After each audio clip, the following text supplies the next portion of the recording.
Estamos ya con Joaquín Morales Solá. Obviamente el tema más importante del día es el debate por el presupuesto. Joaquín, ¿cómo estás? ¿Bien? ¿Cómo estás? Muy bien, Juan. Bueno, hasta el momento hemos visto una sesión con discursos de una manera previsibles, lamentablemente con incidentes una vez más afuera del Congreso y también adentro, con un antecedente lamentable que casi se van a las manos dos diputados, Massot y Filmus, dentro de lo que ocurre en la Cámara de Diputados como hechos sobresalientes, además de lo que están diciendo, ¿verdad? A ver, el debate dentro del recinto es lo previsible, lo natural y lo conveniente en un sistema democrático. Claro. Vamos, esto es lo que debe suceder. El debate que está pasando en estos momentos dentro del Congreso. Lo que pasó hoy fuera del Congreso, que de alguna manera se trasladó adentro del Congreso, al interior del Congreso, al recinto, y que terminó con este forcejeo que poco más, faltó poco para que se fueran a las manos Daniel Filmus y Massot, Nicolás Massot. Yo creo que, a ver, estas son cosas que hay que separar, porque unas cosas pertenecen al sistema democrático y otras no pertenecen al sistema democrático.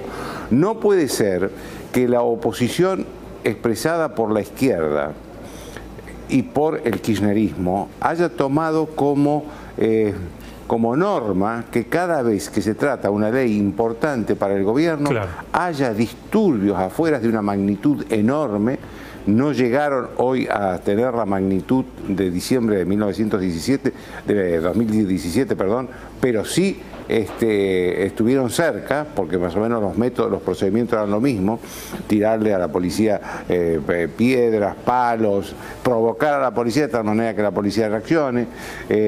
Y después decir que no están las condiciones para sesionar. Y después decir dentro del recinto que las condiciones no están porque el pueblo, y la gente estaba viendo por las cámaras de televisión que el pueblo eran unos encapuchados que apedreaban a la policía, que el pueblo estaba en la calle y por lo tanto había que postergar la sesión. Yo creo que ante la posibilidad de perder, estos grupos, la izquierda y el kirchnerismo, lo que hacen es tratar de hacer una derrota simbólica del gobierno para que levante la sesión y la posterguen por lo menos una semana.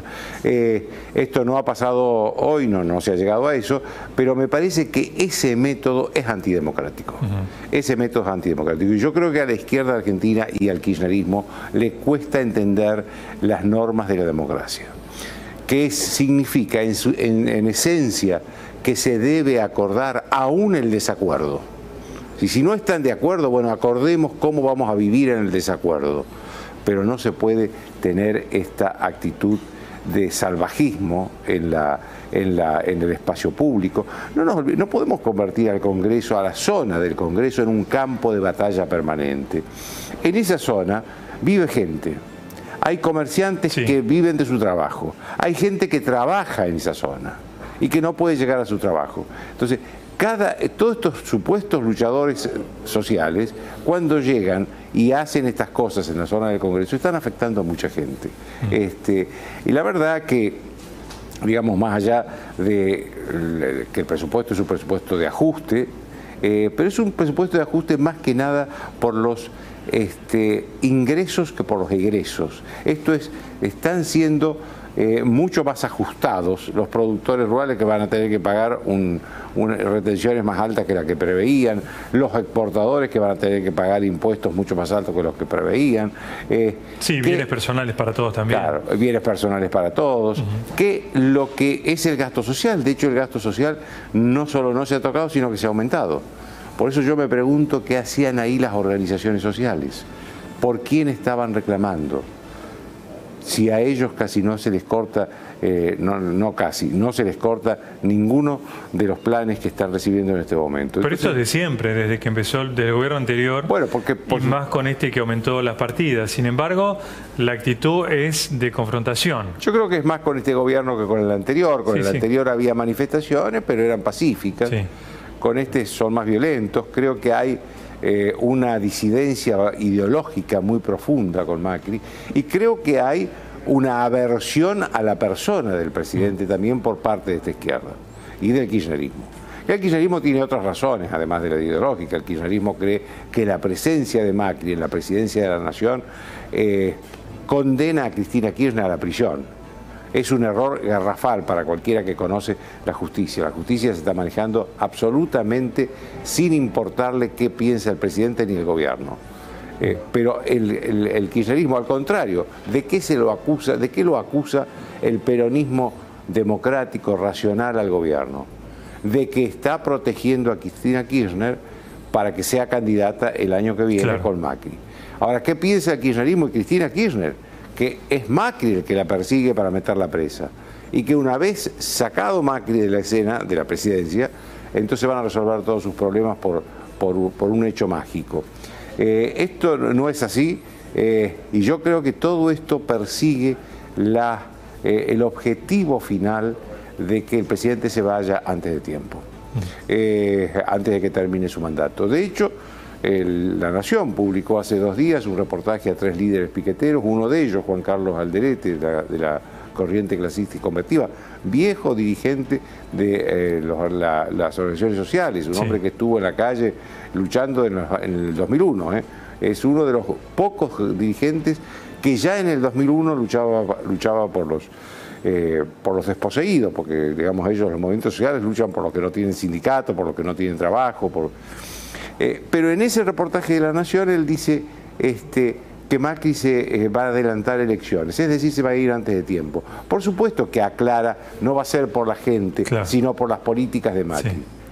Pero, digamos, hay en el fondo un odio que puede ser de origen social, que puede ser a lo que Macri representó toda la vida, a la familia Macri, lo que representó, digamos, al gran empresariado argentino, que se mete en todo esto y por eso provoca esta unión, por un lado, de los interesados por razones personales en que Macri no esté en la presidencia, como es el kirchnerismo, con este odio de clase e ideológico que aparece en la izquierda.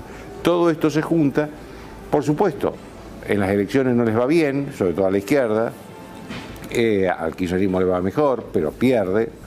Ellos han perdido el 2013, el 2015 y el 2017, llevan 3 elecciones perdidas consecutivamente el kirchnerismo.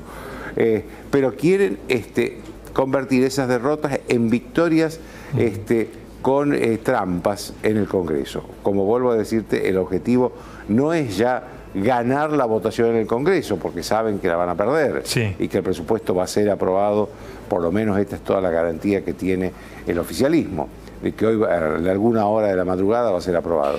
Pero sí quieren postergar la sesión, porque eso ya sería un triunfo político. Hemos logrado que Macri tenga que aguantar una semana más y que le levantemos una sesión.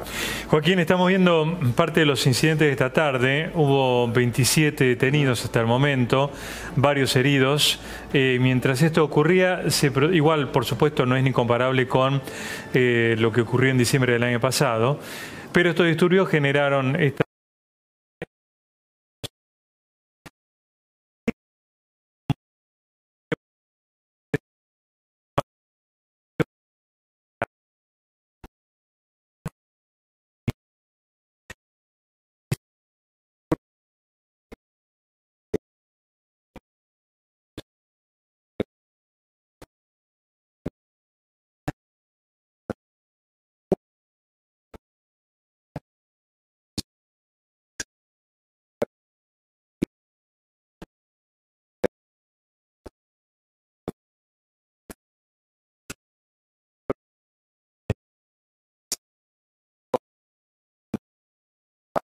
Nicolás Massot y Daniel Filmus. Y estamos hablando de 2 personas que son razonables. Es decir, yo me acuerdo haber conversado mucho con Daniel Filmus cuando era...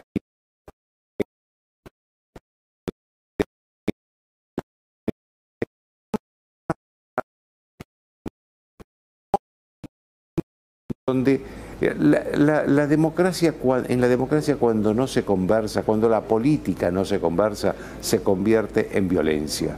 Esta es la verdad.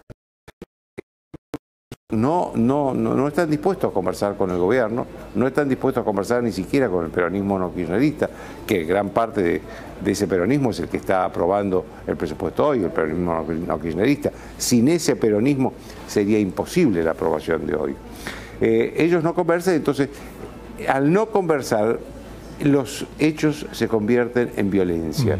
Este me parece que es la explicación de por qué gente que es razonable y que ha sido razonable termina en la violencia. Joaquín, y en esta sesión va a debutar un bloque nuevo, sí, el que se separó del Frente Renovador de Massa, encabezado por Felipe Solá y Facundo Moyano, que ya anticipó Felipe Solá que va a votar en contra. Un Felipe Solá que está ¿en qué lugar ahora? ¿Está más cerca del kirchnerismo? ¿Rompió definitivamente con Massa? ¿Dónde lo ubicarías? No, yo creo que rompió definitivamente con Massa. Sí. Creo que la historia de Felipe, y yo lo conozco bastante a Felipe Solá, pero creo que la historia de Felipe en los últimos 10 años es una historia muy zigzagueante, ¿no? Cambia permanentemente de ubicación. De hecho, bueno, toda la historia de Felipe es así. Él fue secretario de Agricultura en la época de Menem. Es decir, Menem colocó en la Secretaría de Agricultura a un funcionario simpático a los productores rurales, que era Felipe Solá.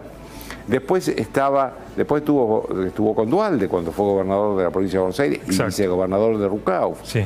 Después se pasó al anti-kirchnerismo. Después fue que en los primeros tiempos de Néstor Kirchner fue kirchnerista porque era gobernador con Kirchner también. Y después se pasó al anti-kirchnerismo a tal punto de que le inflige al propio Néstor Kirchner como candidato la primera derrota que Kirchner tuvo, que fue como candidato a diputado nacional en el 2009 en la provincia de Buenos Aires. Sí, ahí estaba con Francisco de Narváez. Con de Narváez y con Macri. Exactamente. Eran las tres figuras. Sí. El primer aliado de los partidos tradicionales que tuvo Macri fue Felipe Solá.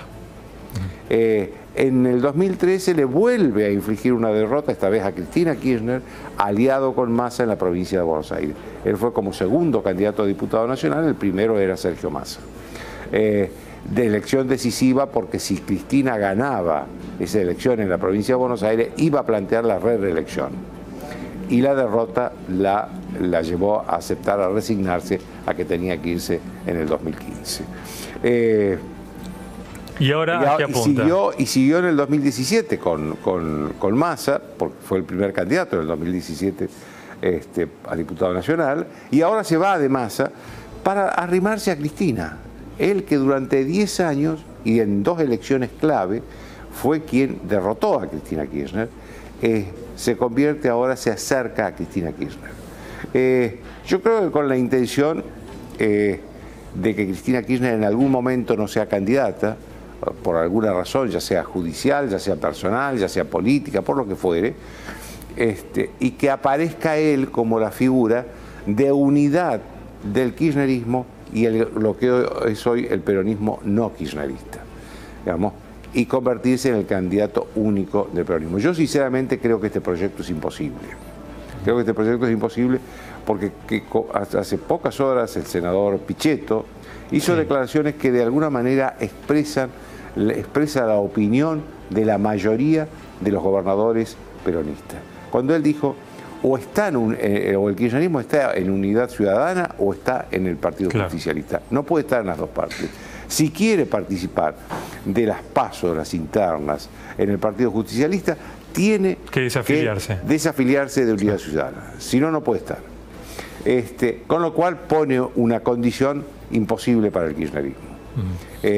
Abandonar lo que ellos construyeron, que es Unidad Ciudadana, para ir a aceptar una primaria en el Partido Justicialista. Cualquiera que haya conocido mínimamente a Cristina Kirchner sabe que no va a ir a una interna con nadie. Joaquín, más allá de las razones que conocemos a la mayoría, este presupuesto está condicionado por el Fondo Monetario. A ver, este presupuesto contiene los... ¿Nos guste o no? No, contiene los acuerdos básicos con el Fondo Monetario. A ver, seamos razonables. El Fondo Monetario no es que... El Fondo Monetario es el médico que le llamás de urgencia a tu casa. Sí. Es decir, no es el problema. El problema existía como si vos llamas a un médico de urgencia a tu casa porque tenés un enfermo en tu casa, no porque lo invitaste a tomar el té, o porque te querés ser amigo del médico. Lo llamaste de urgencia porque tenés el problema que tenés es que tenés un enfermo en la casa, no que vino el médico. Exacto. Y lo que pasó con el gobierno de Macri es eso. De hecho, Macri se resistió durante 2 años o más de 2 años a recurrir al Fondo Monetario Internacional, cuando algunos de sus ministros de entonces, como Caputo, ministro de Finanzas, en su momento, ya en diciembre del año pasado, le aconsejaba recurrir al fondo. Se resistió hasta que tuvo que llamar al médico.